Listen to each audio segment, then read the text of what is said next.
in Balampur in Uttar Pradesh, and this is related to Changur Baba, where a major revelation has emerged in the STF investigation into the Balampur case. Sources have now told Republic that the role of senior officers, that also includes an ADM, an inspector and 2 circle officers, is now under massive scrutiny. All 4 have been identified, and evidence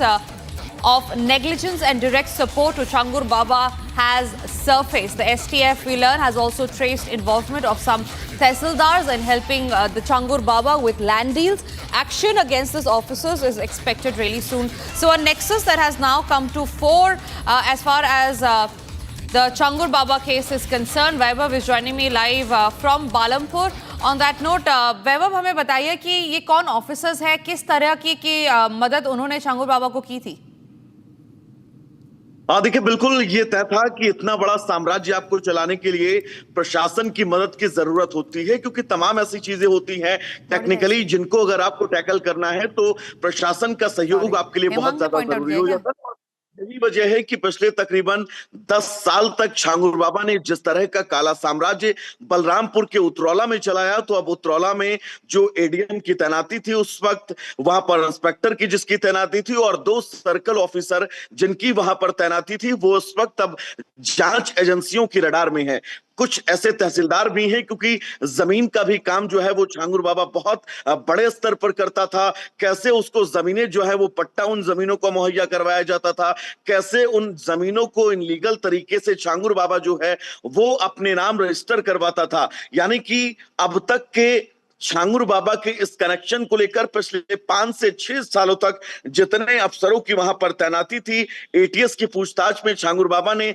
जिन जिन अफसरों के नाम लिए हैं, उन अफसरों को लेकर एक बाकायदा लिस्ट तैयार की गई है और उस लिस्ट के आधार पर ही अब आगे की कार्रवाई जो है वो की जानी है। क्योंकि ये तय था इतना बड़ा साम्राज्य खड़ा करना, वहां पर शानदार कोठी खड़ा करना, इनलीगल तरीके से इतना बड़ा कंस्ट्रक्शन जिसका निर्माण आपने करवाया है, इन तमाम बातों को ध्यान में रखकर एटीएस इस एंगल से छांगुर से पूछताछ कर रही थी कि इतने बड़े साम्राज्य को लेकर, इतनी शिकायतों को लेकर, इतनी कंप्लेंट्स को लेकर आप पर अब तक एक्शन क्यों नहीं लिया गया। तो छांगुर बाबा ने उन तमाम नामों का खुलासा किया जिन नामों का जिक्र छांगुर बाबा ने किया है। अब उन सभी नामों को नोटिफाई किया गया है और अब आगे उन सभी ऑफिसर से पूछताछ भी की जा सकती है। छांगुर बाबा कैसे अपना ये पूरा काला साम्राज्य चलाता था, कैसे धर्मांतरण के इस रैकेट को आगे बढ़ाता था, कैसे अवैध जमीनों को अपने नाम वो स्थानांतरित करवाता था, ये वो तमाम सवाल थे। क्योंकि इसके पहले कई लोग शिकायत कर चुके थे, लेकिन उन शिकायतों को अनसुना किया गया।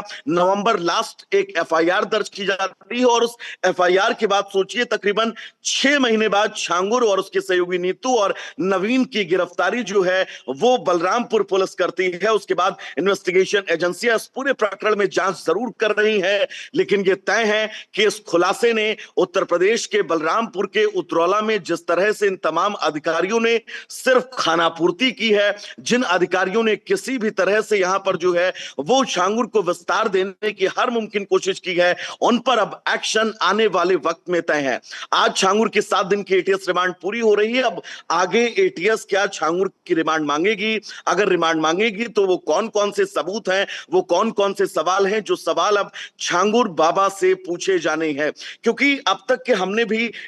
इस इन्वेस्टिगेशन में उन तमाम लोगों से बात की जो विक्टिम हैं, जो लोग छांगुर के समर्थन में लगातार अभी भी आवाज बुलंद कर रहे हैं, उनका विश्वास अभी भी छांगुर के प्रति जिंदा है। उन तमाम लोगों का यह कहना था कि जितने भी लोग इस कोठी में पहुंचते थे, जितने भी लोग यहां पर आते थे, उन सभी से छांगुर का कनेक्शन, उन सभी से छांगुर को सिर्फ और सिर्फ झुकाव इस बात को लेकर था कि वो छांगुर को मानते हैं, क्योंकि वो झाड़ फूक करता था, अंगूठियां नग बेचता था, लोगों के तमाम दुखों को दूर करने का दावा करता था और इन दावों की आड़ में वो कैसे धर्मांतरण का ये पूरा नेक्सस चलाता था। और उसको जिन अधिकारियों ने अब तक की शह दी है उत्तर प्रदेश के उतरौला में, उन अधिकारियों पर एक्शन होना तय है। मुश्किल इस लिहाज से भी है क्योंकि छांगुर को लेकर पिछले तमाम सालों में जो खुलासे हुए हैं, उन खुलासों के बीच विक्टिम ने जितनी भी बातें बताई हैं, उन बातों को लेकर यह तय है कि छांगुर के आने वाले वक्त में मुश्किलें बढ़ेंगी।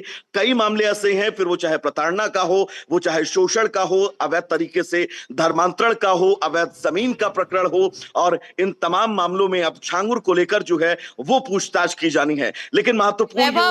नजर रहेगी बिल्कुल वैभव, it remains to be seen on how the case pans out to be, because now the role of the senior officials, especially that of the police officers, are now under immense scrutiny. Remains to be seen on what action will the Yogi government take. It's time for us to now quickly move across to some other breaking news that's coming in, and this is making